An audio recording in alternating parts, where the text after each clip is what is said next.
Konnichiwa minasan! Bonjour tout le monde! Bienvenue dans la 14e vidéo de mon défi une vidéo par jour pendant 30 jours. Aujourd'hui, nous allons apprendre quelque chose d'essentiel en japonais, comment poser des questions et y répondre. Vous allez voir que poser des questions en japonais, ce n'est pas si compliqué et je vais vous montrer comment faire. Pour poser une question en japonais, on utilise la particule ka à la fin de la phrase. C'est l'équivalent du point d'interrogation. Quand il y a la particule ka, il n'y a pas besoin de point d'interrogation. Mais maintenant, avec l'influence de l'étranger, c'est aussi courant d'utiliser un point d'interrogation en japonais. Au familier, on peut enlever la particule ka à l'écrit, on met donc un point d'interrogation, et à l'oral, il faut faire une intonation de question. On va d'abord voir les questions fermées par oui ou non. Pour faire une question, il suffit de mettre la particule ka à la fin de la phrase, on ne change rien d'autre dans la phrase. Exemple, okotteimasu ka? Okotteimasu ka? Est-ce que vous êtes en colère? Okotteimasu qui veut dire être en colère. Pour répondre, on peut dire oui, hai ou non. C'est aussi courant de reprendre le verbe ou l'adjectif au positif pour oui et au négatif pour non. C'est plus poli que de dire oui ou non tout seul. On peut même juste reprendre le verbe ou l'adjectif tout seul sans dire oui ou non. Exemple avec une réponse à la question qu'on vient de voir. Hai, okotteimasu. Oui, je suis en colère. Iie, okotteimasen. Non, je ne suis pas en colère. Donc, on pourrait dire aussi juste le verbe okotteimasu, je suis en colère, ou okotteimasen, je ne suis pas en colère. Comme j'ai dit, au familier, on enlève la particule ka. Exemple, atama ga itai? T'as mal à la tête? Atama, c'est la tête, et itai, être douloureux, donc avoir mal à la tête. Pour répondre, c'est la même chose, sauf que c'est au familier.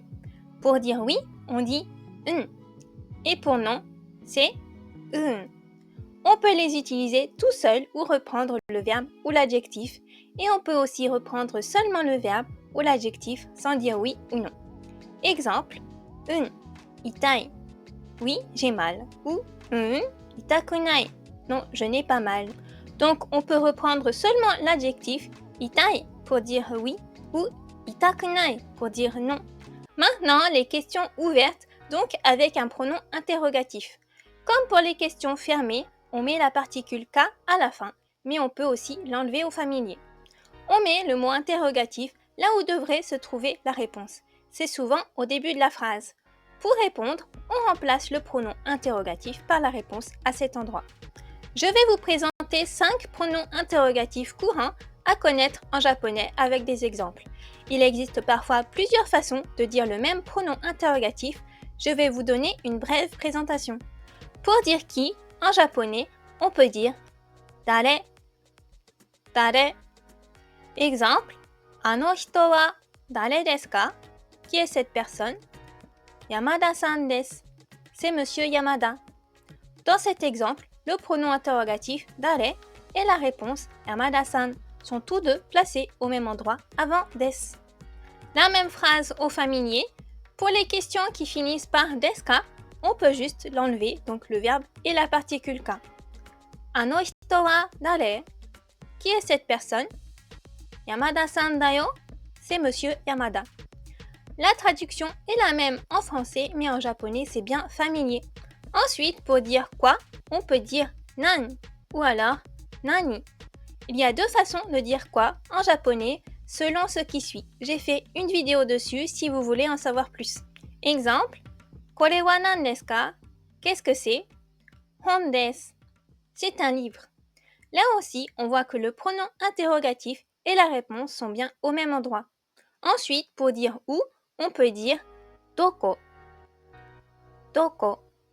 Exemple, toire wa doko desu ka? Où sont les toilettes? Asoko desu. Elles sont là-bas. Un autre exemple au familier, j'ai enlevé desu ka dans la question. Toire wa doko? Où sont les toilettes? Asoko. Là-bas. Le quatrième mot interrogatif, itsu. Itsu, pour dire quand. Exemple, itsu nihon e ikimasu ka? Quand allez-vous au Japon? Laigetsu ikimasu. J'y vais le mois prochain. On voit encore que le pronom interrogatif et la réponse sont tous les deux avant le verbe ikimasu, aller. Si on veut demander le prix de quelque chose, on dira ikura, ikura. Exemple, ikura desu ka? Combien ça coûte? 2500 yen desu. C'est 2500 yens. À vous, on va voir si vous avez bien tout compris. Essayez de trouver la question qui correspond à la phrase de réponse. Vous pouvez prendre une feuille et un crayon pour noter vos réponses. Je donne la réponse après quelques secondes. Mettez en pause pour avoir plus de temps. Voici la réponse.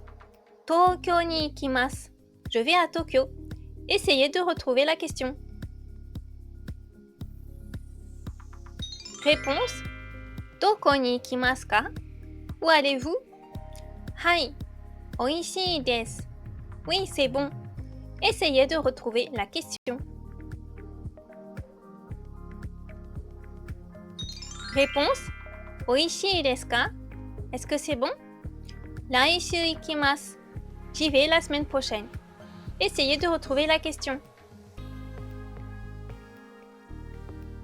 Réponse. Itsu ikimasu ka? Quand y allez-vous? Voilà, c'est la fin de cette vidéo. Est-ce que vous avez réussi le test?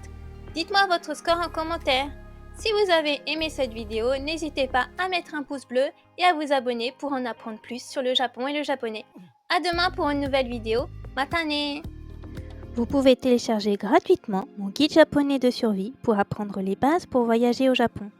Vous vous inscrirez aussi à ma newsletter pour recevoir tous mes conseils et en apprendre encore plus sur le Japon et le japonais.